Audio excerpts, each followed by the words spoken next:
Thank you all for joining me.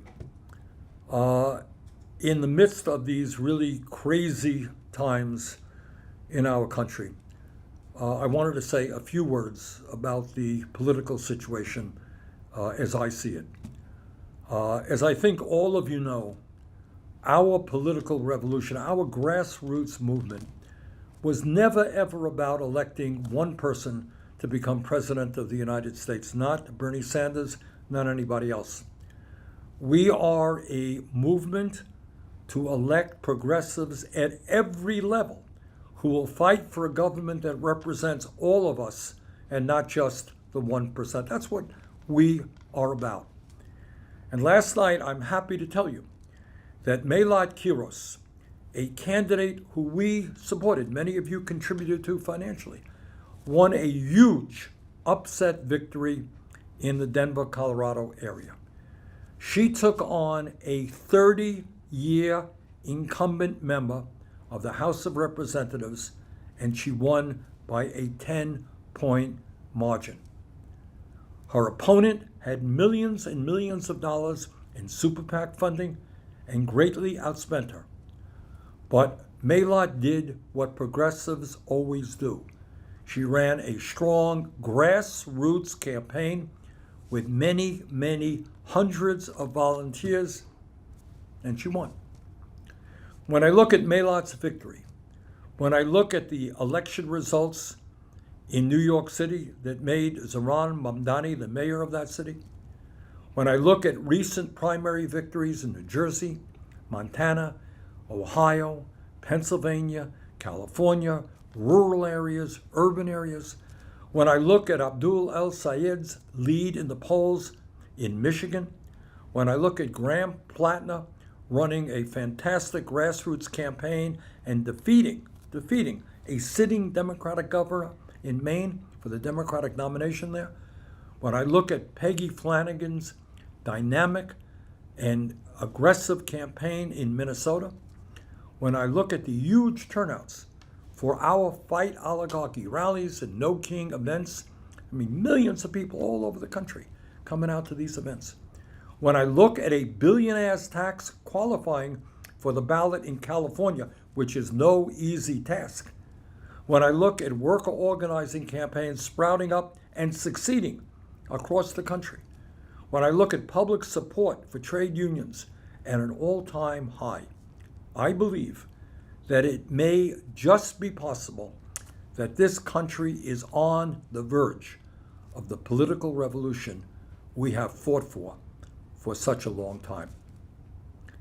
Now, I do not have a crystal ball to tell you what will happen next, but last night and the last several months have given me hope and optimism, and I hope it does the same for you.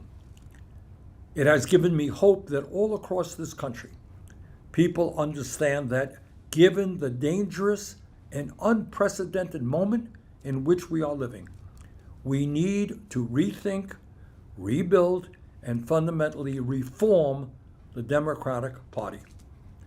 We need a party that is not just in opposition to Trump and his disastrous policies. That is vitally important, and progressives are going to lead the way in opposition to Trump. But that is not enough. We need a party that is prepared to take on the greed and ideology of the oligarchs who now control the economic, media, and political life of our nation. And we need to create an economy and a government that works for all of us and not just the few. We need a Democratic Party that opens its doors to new people, new energy, and new ideas. We need a Democratic Party that is truly a grassroots party, where decisions are made from the bottom on up, not from the top on down. We need a Democratic Party which becomes the political home of the working class of our country and young people, Black and white, Latino and Asian, American and Native American, all Americans. And here is the very good news.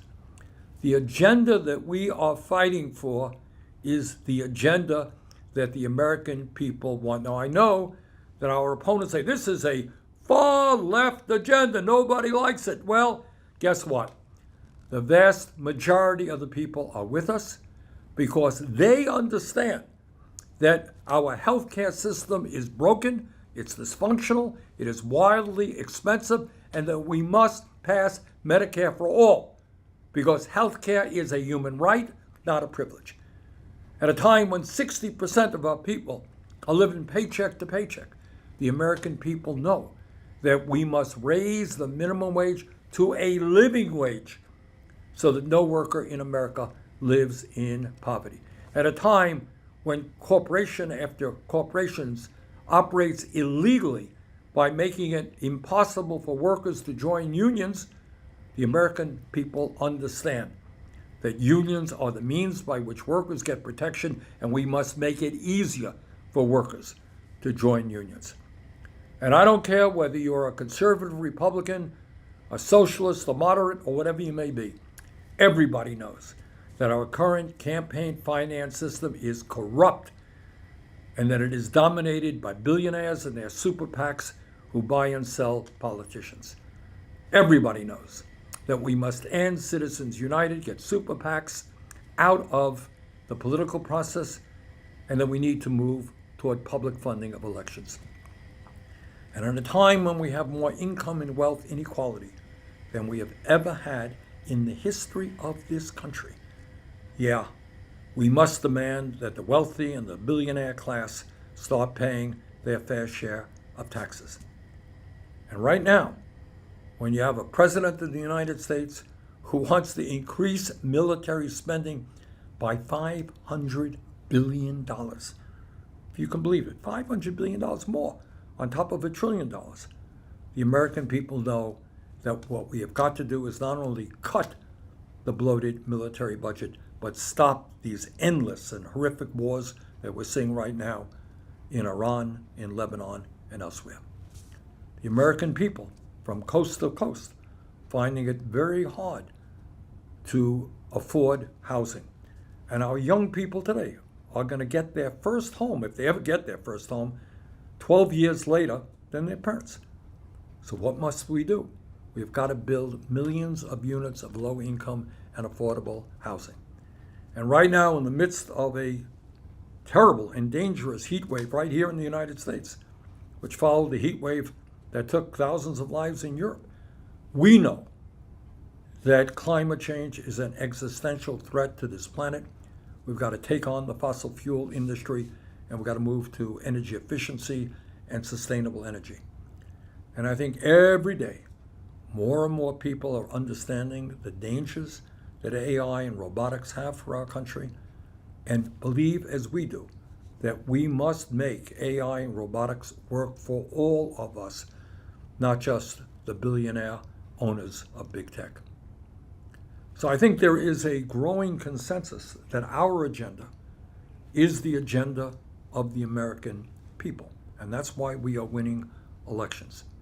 So where do we go from here? What do we do? Well, short term, in my view, we must build on our extraordinary successes by doing everything possible to win the August Democratic U.S. Senate primaries in Michigan and Minnesota for Abdul El-Sayed and Peggy Flanagan.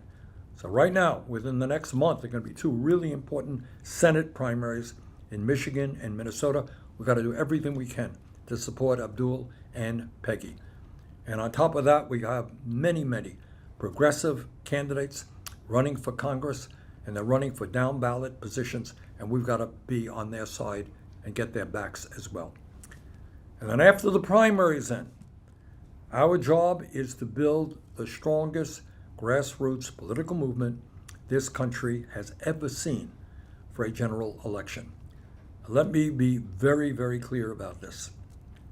The wealthiest people in this country, the billionaires in America, they have unlimited, underlying the word unlimited, unlimited amounts of money to spend to elect right-wing Republican candidates.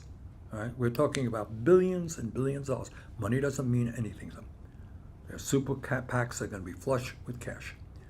And the only way we take on that money is through an unprecedented, strong grassroots movement, which means that we've got to knock on millions of doors from coast to coast, reaching out to working families, reaching out to the young, reaching out to the disaffected. That's what we got to do in the general election. And then in January 2027, after we gain control over the U.S. House and the U.S. Senate, we begin the process of transforming our country and doing all of the things that working families know must be done. So we got a lot on that agenda. Let's get it done, and I look forward to working with all of you. Thank you very much.